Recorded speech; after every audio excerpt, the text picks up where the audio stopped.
Twitter pins hashtag release the memo on Republicans, not Russia. Despite claims the Kremlin is driving a campaign to disclose an anti-FBI memo, a source says an early in-house analysis concludes the hashtag has been mostly pushed by Americans. The online groundswell urging the release of House Republicans' attacks on the Federal Bureau of Investigation appears thus far to be organically American, not Russian propaganda, a source familiar with Twitter's internal analysis told the Daily Beast. Hashtag release the memo has been trending widely since late last week. It urges the House Intelligence Committee to release what its Republican authors claim is a finding of widespread FBI misconduct aimed at surveilling and discrediting Donald Trump. Democrats in Congress counter-accuse the Republicans of cobbling together a deceptive memo aimed at discrediting the FBI and Robert Mueller's investigation of the Trump team over Russia's interference in the 2016 election. On Tuesday, two Democratic leaders urged Facebook and Twitter to conduct an in-depth forensic examination of Release the memo to determine the extent of Russian propaganda promoting the hashtag. They relied on a report from the German Marshall Fund's Alliance for Securing Democracy claiming that Release the memo had become the favorite hashtag of Russian-sponsored Twitter accounts. The report did not make any judgments about such activity on Facebook. If these reports are accurate, we are witnessing an ongoing attack by the Russian government through Kremlin-linked social media actors directly acting to intervene and influence our democratic process, Sen. Dianne Feinstein and Rep. Adam Schiff, two California Democrats, wrote to Twitter CEO Jack Dorsey and Facebook CEO Mark Zuckerberg. But a knowledgeable source says that Twitter's internal analysis has thus far found that authentic American accounts, and not Russian imposters or automated bots, are driving Release the memo. There are no preliminary indications that the Twitter activity either driving the hashtag or engaging with it is either predominantly Russian. In short, according to this source, who would not speak to the Daily Beast for attribution, the retweets are coming from inside the country. The source pointed to influential American users on the right, including Donald Trump Jr., with his 2.49 million followers, pushing the hashtag forward.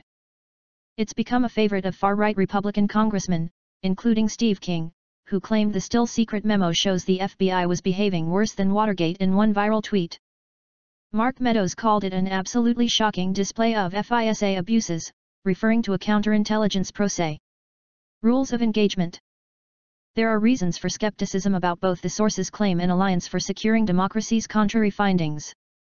Russian influence accounts did, in fact, send an outsized number of tweets about hashtag release the memo, simply not enough for those accounts to reach the top of Twitter's internal analysis. It is also still unclear how Twitter is measuring what counts as Russian propaganda. As the Daily Beast has extensively documented, Russian troll farms use cutout accounts to launder their message in order to appear authentically American.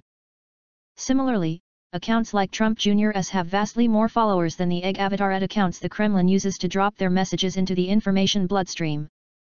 Measuring engagement on a hashtag shows influence that may indeed be authentically American but can simultaneously obscure the origin of that message. Stories by Business Insider and several other news outlets last week claimed that Russian-linked Twitter accounts had started pushing hashtag release the memo, along with stateside members of the GOP.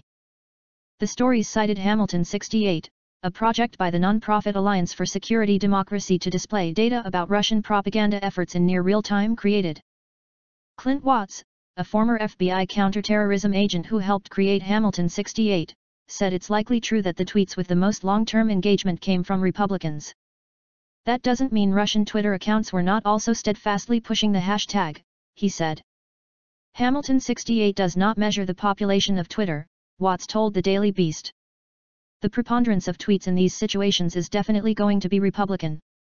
What Hamilton 68 is trying to reveal is when the Kremlin steps in and sees an opportunity to amplify a divisive narrative against democratic institutions. Watts said Hamilton 68 is nothing more than one sample of a Russian influence network that we've watched for years and tells you what that network is talking about or amplifies. He pointed out the substantial influence of the progenitor of the hashtag Rep. King along with the campaign to push it by both American Republicans and more opaque entities, like WikiLeaks. WikiLeaks is one of the ones that amplified it the most outside of King. We see that almost anything WikiLeaks puts out is blown out of those Russian troll networks. They've been a known proxy, said Watts. High-profile far-right personalities and alt-right forums began pushing the hashtag shortly after a tweet by Rep. King on January 18, which ended with, "It was never Trump and hashtag always Hillary. Hashtag release the memo." Users on 4chan/Paul/board and Reddit's pro-Trump meeting ground r/the_Donald have since turned the hashtag into a rallying cry, imploring fans to tweet the hashtag. Get hashtag #ReleaseAthememo to 1 million tweets. Halfway there, reads one post, which reached r/the_Donald's front page last Friday. Accounts on Reddit and 4chan are anonymous, and both are regularly used for targeted harassment campaigns, plus attempts to game Twitter's trending algorithm with coordinated posts. A deliberately misleading memo.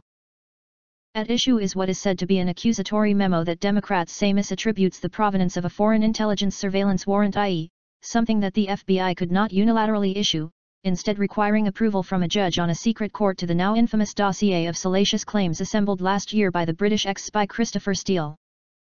The Daily Beast reported Monday that the Trump-aligned Republicans on the Intelligence Committee who authored the memo, principally Chairman and close White House ally Devin Nunes, have withheld the memo from its FBI targets. Those Republicans have been leading a charge against FBI Deputy Director Andrew McCabe, a Trump adversary since his wife ran unsuccessfully for Virginia state office as a Democrat in 2015, with the support of Hillary Clinton pal Gov. Terry McAuliffe before the Trump-Russia probe began.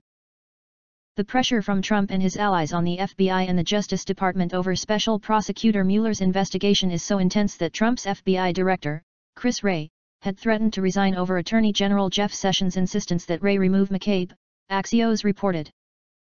Jerry Nadler, a New York Democrat and the ranking member of the House Judiciary Committee, said on Tuesday he had read the underlying intelligence behind the memo and called it bogus. Let me as clear as I can be in an unclassified setting. The Nunes memo is a deliberately misleading document, Nadler said. I can understand why President Trump, Chairman Nunes, and hundreds of Russian Twitter accounts want to undermine the special counsel's investigation, but I cannot believe that anyone who thinks these allegations are true has actually read the documents on which the memo purports to be based.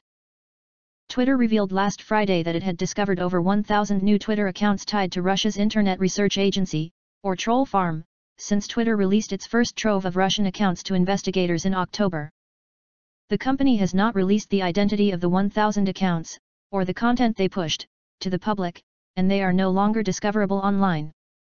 Representatives for both Facebook and Twitter indicated to the Daily Beast that they were mulling Feinstein and Schiff's call for forensic analysis on the hashtag campaign. Facebook spokesman Andy Stone said the company was reviewing the lawmaker's letter. Twitter is committed to addressing malicious activity on our platform, and we take any assertions of such activity very seriously.